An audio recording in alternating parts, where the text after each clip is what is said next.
왜 이렇게 세대를 거듭하면서 이게 뭐 나온 지 얼마나 됐다고 이런 생각을 하실 텐데 문제가 많았기 때문에 사실은 이런 제도 개선이 계속 있었던 것이고 이렇게 정부 차원에서 제도 개선이 있었다라는 것은 보험회사가 드라이브를 걸었다라고 보기는 좀 어려운 변화들이거든요. 4세대 실손보험 같은 경우는 그동안 많이 문제가 되었던 도수 치료 같은 이른바 비급여 항목. 그러니까 왜 여러분 이제 병원에 가시면 건강보험에서 돈을 주는 항목들이 있고 돈을 안 주는 뭐 진료나 이제 검사나 이런 것들이 있잖아요. 이걸 이제 우리가 비급여라고 부르는데 비급여를 많이 탄 사람들은 최대 4배까지 앞으로 4세대 실손보험을 드는 경우는 보험료를 더 내야 되는 4배까지 보험료를 더 내야 되는 그러한 보험이 내일부터 나옵니다.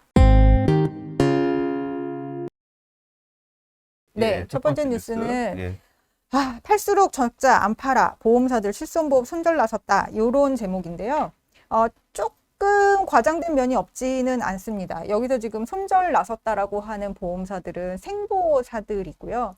사실 애초에 왜 생보사가 실손보험을 팔고 있었냐라고 하는 것도 조금 의아한 부분이 없지는 않거든요. 그러니까 실손보험들 많이들 가입하셨죠? 굉장히 뭐 이거 국민보험이라고 일컬어질 만큼 가입률이 굉장히 높은 보험입니다. 그러니까 그 질병이나 상해가 발생했을 때 병원비, 치료비, 뭐 진료비, 입원비 이런 것들에 대해서 그 나온 청구 금액의 일정 부분을 보험회사가 주는 보험이거든요.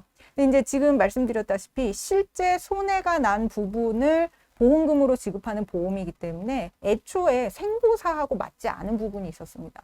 이거 사실 저 방송 시작하기 전에 권남훈 교수님한테도 설명드렸던 저도 내용인데 뭐 이제는 뭐 생명보험, 손해보험 뭐 다 똑같은 줄 알았는데 여전히 차이가 있다고 말씀하셔서 제가 놀랐습니다. 여전히 네. 본질적으로 그러니까 네. 생명보험은 이제 그 생과 관련된 이벤트가 발생을 했을 때 정액으로 주는 게 기본적인 보험 형태거든요. 근데 이거는 실제 손해가 발생한 부분을 주는 보험이기 때문에 생보사하고 사실 맞지 않은 부분이 있었습니다. 근데 이런저런 이유로 해서 사실은 우리나라 같은 경우에 실손보험을 생보사, 손보사가 모두 팔 수 있게 해놨던 건데 굉장히 언론에서도 많이 보도가 나왔습니다만 손해율, 그러니까 이제 받은 보험료에 비해서 계산된 보험금, 예상되는 보험금 이런 게 막 100%가 넘어가다 보니까 생보사들이 어차피 우리 주력 상품도 아니고 비중도 적었는데 너무 손해가 크다라고 해서 이제 손절에 나섰다. 라고 하는 얘기입니다. 근데 이제 제가 요거를 기사로 뽑았던 사실 메인 이유는 뭐냐면요.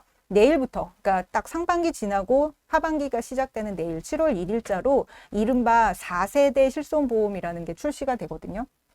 근데 이제 이름에서도 들으시면 아시겠지만 그럼 1, 2, 3, 4세대가 3세대가 있었던 거잖아요. 왜 이렇게 세대를 거듭하면서 이게 뭐 나온 지 얼마나 됐다고 이런 생각을 하실 텐데 문제가 많았기 때문에 사실은 이런 제도 개선이 계속 있었던 것이고 이렇게 정부 차원에서 제도 개선이 있었다라는 것은 보험회사가 드라이브를 걸었다라고 보기는 좀 어려운 변화들이거든요. 4세대 실손보험 같은 경우는 그동안 많이 문제가 되었던 도수 치료 같은 이른바 비급여 항목. 그러니까 왜 여러분 이제 병원에 가시면 건강보험에서 돈을 주는 항목들이 있고 돈을 안 주는 뭐 진료나 이제 검사나 이런 것들이 있잖아요. 이걸 이제 우리가 비급여라고 부르는데 비급여를 많이 탄 사람들은 최대 4배까지 앞으로 4세대 실손보험을 드는 경우는 보험료를 더 내야 되는 4배까지 보험료를 더 내야 되는 그러한 보험이 내일부터 나옵니다. 사실 이제 기존의 고객들도 전환이 가능한데요. 이게 이제 문제가 뭐냐면 상식적으로 보험료가 높아질 것 같은 사람은 전환을 할 리가 없잖아요.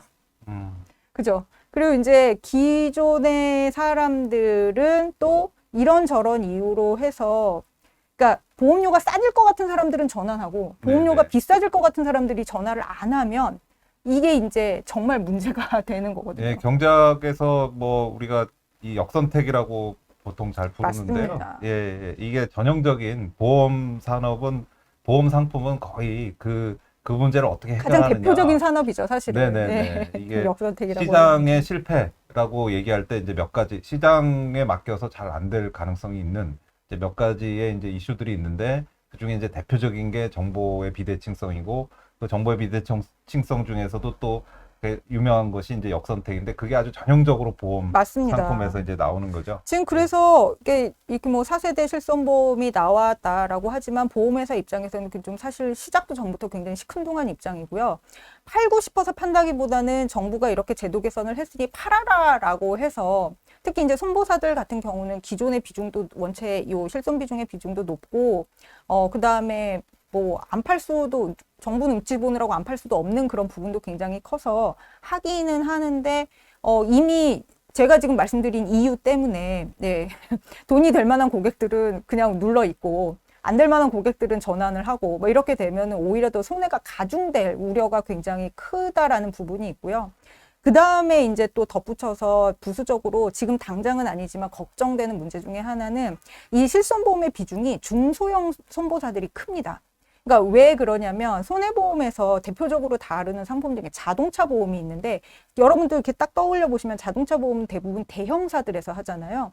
근데 이제 요게 되게 안정적으로 뭔가 그래도 수익 기반을 받쳐주는데 중소형사들은 그런 게 없다 보니까 실손보험의 비중이 높습니다. 근데 지금 말씀드렸다시피 실손보험이 굉장히 손해율이 높은 상황이기 때문에 중소형사들은 앞으로 더 상황이 악화될 우려가 있고 또 악화될 때 그들이 쓸 수 있는 방법이 뭐냐면은 새로운 가입자들을 자꾸 끌어들이는 거거든요. 이 물타기를 해야 돼요. 그래서 광고도 더 세게 하고 더 혹하는 상품을 내놓을 가능성이 크거든요. 그래서 여러분들 그냥 뭐 저도 소비자의 한 사람으로서 살짝쿵 말씀을 드리자면 이렇게 너무 광고에 혹해서 보험에 가입하시는 일은 좀 더더군다나 당분간 좀 조심을 하시는 게 좋겠다라는 말씀 꼭 해드리고 싶습니다. 네, 그러니까 한마디로 중소형 보험사들이 이제 이 실손보험 때문에 나중에 이제 큰 문제가 생길 수도 있는데 뭐 우리나라 특성상 문제가 생긴다고 해도 아마 정부가 나서서 그 문제를 해결해 주긴 주려고 할 텐데 하겠죠. 어떤 맞습니다. 식으로든. 그래서 아마 소비자들 입장에서는 별 피해가 아니라고 생각하실 수도 있으나 그러나 또 국민 전체로 보면은 이 국민 경제 전체적으로 보면 결국 그게 다 손해로 이어지는 거기 때문에 우리가 이제 좀 걱정이 되는 거죠. 네, 맞아요. 사실 지금 이제 이런저런 눈치나 입장 때문에 뭐 안 하고 있지는 않고 팔고는 있습니다만 굉장히 적극성은 떨어진 상태고요. 이런 일이 지속이 되고 보험사들이 이런 손해를 계속 떠안고 가야 되는 상황이면 아예 실손보험 안 팔겠다고 할 수도 있는 거거든요. 근데 그러면 이제 국민 입장에서는 사실은 손해죠. 국민 경제 차원에서 보면은. 그래서 이런 부분들이 조금 더 업계의 그런 고충이나 이런 분들이 반영이 되면 좋은데 근데 또 뭐, 네. 예, 뭐 공무원 금융위에서도 또 입장이 있을 테니까요. 뭐 저도 한 10년쯤 됐는데 실손보험 가입한 지 계속 돈만 넣고 있다가 최근에 이제 허리를 삐끗해가지고 근데 이게 이렇게 된다니까요. 네, 네, 저도 처음으로- 사실 호구노를 10년 이상 했는데. 네네네. 그래서 도수 치료를 좀 받아보니까 한편으로는 뭐 실손 드셨으면은 공짜입니다. 그래갖고 좋다가 다른 한편으로는 이래도 되는 거야? 뭐 이런 생각이 좀 드는데 그냥 뭐 별거 아니어도 그냥 계속 받을 수 있으니까요. 그래서 좀 걱정은 됩니다. 이게 이런 게 이제 도덕적 해이죠. 네네.